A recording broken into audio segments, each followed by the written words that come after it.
बस वाले भैया मेरी मदद करो, कृपा करके मेरी मदद करो। मेरी बेटी बीमार है, मुझे थोड़ी दूर आगे छोड़ दो, कृपा करके मेरी मदद करो। अरे बस रिजर्व है, हम इसमें तुम्हें नहीं बैठा सकते। हटो सामने से और हमें जाने दो।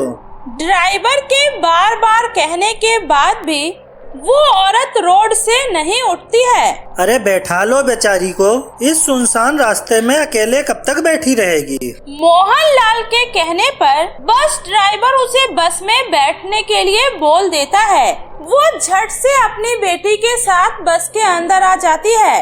आपका बहुत बहुत शुक्रिया साहब, मेरी बेटी बहुत बीमार है, मुझे यहीं थोड़ी दूर वाले सरकारी अस्पताल में जाना है। कोई बात नहीं बहन जी, आप बैठ जाइए। उसके बाद वो खुशी खुशी मोहनलाल की पत्नी लीलावती के बगल में जाकर बैठ जाती है और उनसे बातें करने लगती है। वहीं उसकी बेटी पीछे जाकर लीलावती की बहू निहारिका के पास जाकर खड़ी हो जाती है और बड़ी बड़ी आंखें करके उसे घूरने लगती है।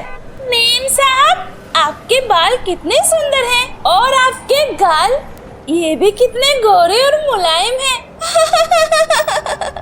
आपको देखकर तो मेरे मुंह में पानी ही आ गया। इतना बोलकर वो लड़की निहारिका की तरफ अपना हाथ बढ़ाती है और उसे अजीब तरीके से छूने लगती है। तभी निहारिका उसे अपने ऊपर से हटाते हुए जोर से धक्का दे देती है। तुम पागल हो गई हो क्या? दूर हटो, तुम्हारी हिम्मत कैसे हुई मुझे छूने की? कौन हो तुम? तभी निहारिका का पति राजीव कहता है, निहारिका, ये तुम्हें क्या हो गया है? तुम्हें गरीब लोगों से इतनी ज्यादा नफरत है कि तुमने उस बेचारी को इतनी जोर से धक्का दे दिया। कैलाश, इस लड़की को अभी के अभी हमारे बस से बाहर करो। ये दोनों माँ बेटी मुझे कुछ ठीक नहीं लग रही है। इसको अभी के अभी उतारो अपने बस से। और तुम मुझे घूर घूर कर क्या देख रही हो? जल्दी मेरे बस से नीचे उतरो नीचे। इतना बोलकर निहारिका उस लड़की को फिर से बस से धक्का देने लगती है। तभी कैलाश कहता है, shut up Niharika, stop it. ये क्या कर रही हो तुम? अरे वो लड़की तुम्हारे पास जगह खाली देखकर बैठने चली गई, आखिर क्या हो गया तुम्हें? उधर खिसको और उसे बैठने के लिए जगह दो, समझ गई तुम? कोई बात नहीं भैया, रहने दीजिए। सुनो लड़की, आओ तुम मेरे पास आकर बैठ जाओ। कोई बात नहीं साहब जी, गुस्सा थूक दीजिए। हमारी वजह से आप सब आपस में झगड़ा मत कीजिए, हम बस थोड़ी ही देर में उतर जाएंगे। वैसे आप सब कहीं घूमने जा रहे हैं क्या?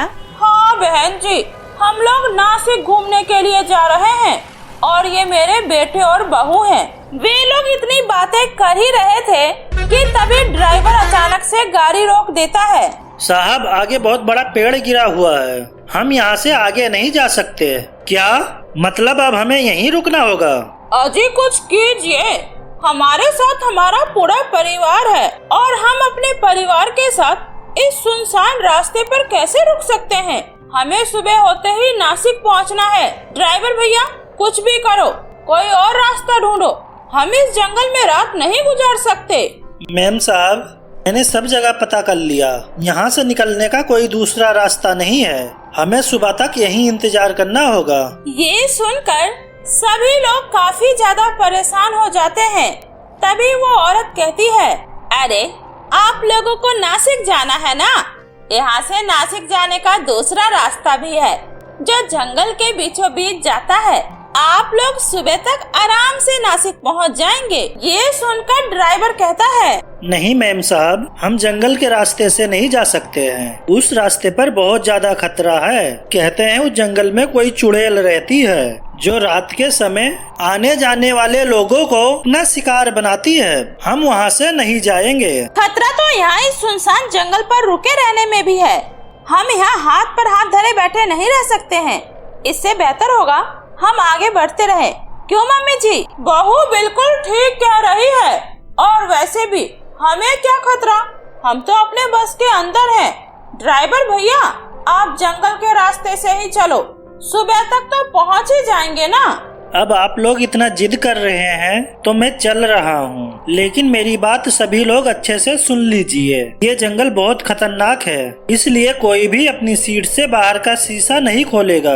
ड्राइवर बस को जंगल की तरफ मोड़ता है तभी वो दोनों माँ बेटी वहीं पर उतर जाती है। आप सबसे मिलकर बहुत खुशी हुई। आपकी यात्रा मंगलमय और यादगार हो। अच्छा, अब मैं चलती हूँ, यहीं पास ही मेरा घर है, मैं यहाँ से चली जाऊंगी। अब आप लोग आराम से जाइए। उसके बाद वो दोनों माँ बेटी बस से उतर जाती है और बस जंगल के रास्ते सुनसान अंधेरी रात में जंगल को चीरते हुए आगे की तरफ बढ़ रही थी। रात में तरह तरह के जानवर और कुत्ते के रोने की आवाजें आ रही थी। सभी लोगों को काफी ज्यादा डर भी लग रहा था, लेकिन सभी लोग अपने कान में लीड लगाए आँख को बंद करके अपनी सीट पर बैठे हुए थे। तभी अचानक से निहारिका की आंखें लग जाती है और वो बस में ही सो जाती है। काफी देर बाद जब उसकी आंखें खुलती है तो वो देखती है कि बस एक जगह पर रुकी हुई है और बस में कोई भी नहीं है सिवाय उसके। अरे ये कैसे हो सकता है? सभी लोग मुझे अकेला छोड़कर कहाँ चले गए? वो बस से नीचे उतरकर इधर उधर सभी को ढूंढने लगती है। कैलाश जी, काजल, माँ जी, अरे ये सारे लोग कहाँ चले गए? ना तो बस वाले ड्राइवर भैया हैं और ना ही मेरा पूरा परिवार। सब लोग कहाँ चले गए? तभी वहाँ पर वही दोनों माँ बेटी आती है। तुम दोनों? लेकिन तुम दोनों तो काफी देर पहले ही हमारे बस से उतर गई थी ना, फिर तुम दोनों यहाँ कैसे? तभी दोनों माँ बेटी हंसते हुए चुड़ैल में बदल जाती है। माँ मुझे ये लड़की चाहिए। ये लड़की कितनी सुंदर है ना माँ, इसे भी अपने साथ ले चलो ना।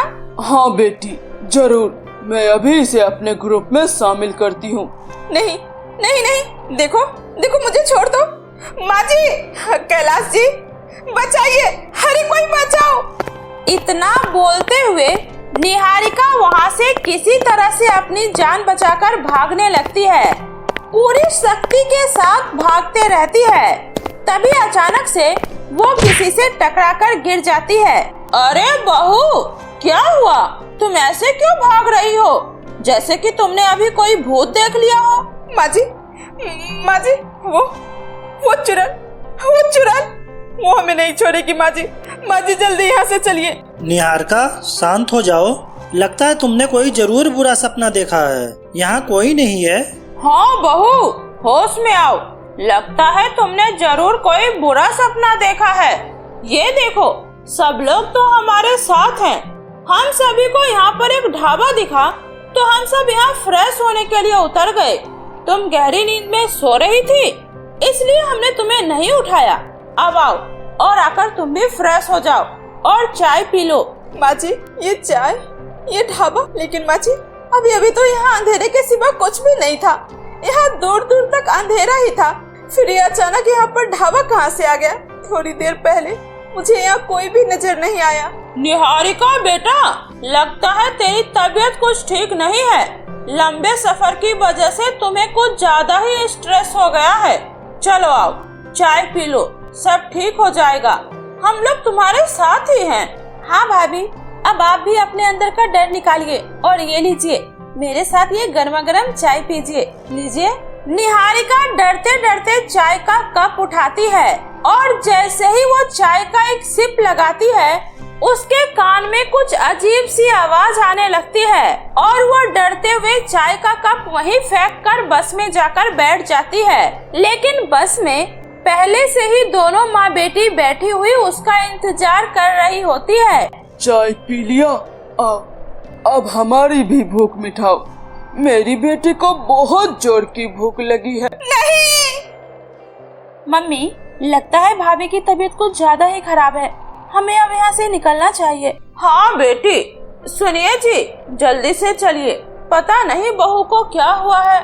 कुछ भी नहीं हुआ है माँ, आप तो जानती ही हैं, हर बार का उसका यही ड्रामा होता है। कभी भी कोई ट्रिप फैमिली के साथ नहीं करना चाहती है। इसका तो मन भी नहीं था आने का, वो तो मैं जबरदस्ती ले आया। इसको शायद चाय अच्छा नहीं लगा है, इसलिए बस में जाकर बैठ गई है।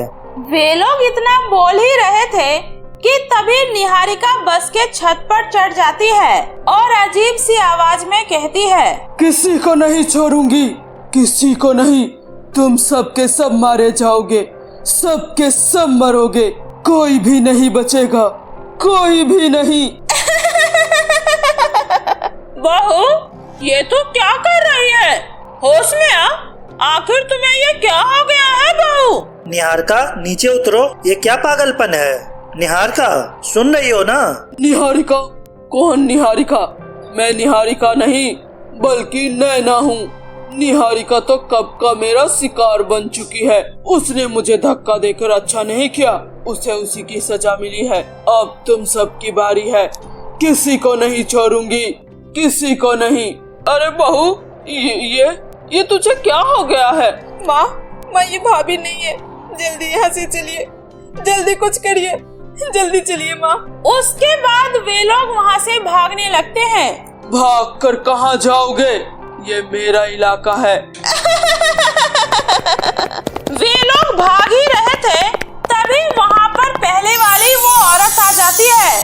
तुम लोग अब यहाँ से वापस नहीं जा सकते हो। देखो, आखिर हम लोगों ने तुम्हारा क्या बिगाड़ा है? तुम हमारे साथ ऐसा क्यों कर रही हो? देखो, हमें जाने दो, हमें छोड़ दो। तुम जो कहोगी हम वो करने के लिए तैयार हैं। नहीं, हरगिज नहीं। तुम सब झूठे और मक्कार लोग हो। देखो, हम ऐसे नहीं हैं। हम तुमसे वादा करते हैं, हम तुम्हारी सारी बात भी सुनेंगे और तुम्हें मुक्ति भी दिलवाएंगे। कृपया हमें बताओ, तुम ये सब क्यों कर रही हो? ठीक है, काफी समय पहले की बात है। हम दोनों माँ बेटी इसी ढाबे में काम करते थे। मेरी बेटी घर जाने के लिए सड़क पार कर रही थी, तभी एक पिकनिक बस ने उसे टक्कर मार दी और भाग गया, और मेरी बेटी को सड़क पर यूं ही तड़पता हुआ छोड़ दिया, जिस वजह से वो हमें हमेशा के लिए छोड़कर चली गई। बेटी के गम में मैंने भी अपने प्राण त्याग दिए। तब से हम दोनों माँ बेटी की आत्मा इसी सड़क पर भटक रही है। बस वाले लोग बहुत बुरे होते हैं। हम यहाँ से गुजरने वाले किसी भी पिकनिक बस को नहीं छोड़ेंगे, नहीं छोड़ेंगे। देखिए, आपके साथ जो हुआ बहुत बुरा हुआ, ऐसे नहीं होना चाहिए था। लेकिन आप उस एक की गलती की सजा सभी को नहीं दे सकती हैं। सभी लोग एक जैसे नहीं होते हैं। तभी वहाँ पर निहारिका आ जाती है। तुम लोग यहाँ से अब कभी वापस नहीं जा सकते हो, क्योंकि हर पिकनिक वाला बस हमारा गुनहगार है। लीलावती एक पंडित की बेटी थी, इसलिए बिना समय गवाए वो जोर जोर से एक मंत्र पढ़ने लगती है, जिससे कुछ देर के लिए वो दोनों माँ बेटी वहाँ से गायब हो जाती है। मैंने बस थोड़ी देर के लिए उसे यहाँ से भगा दिया है। हमारे पास बहुत कम समय है, हमें जल्दी ही यहाँ से निकलना होगा।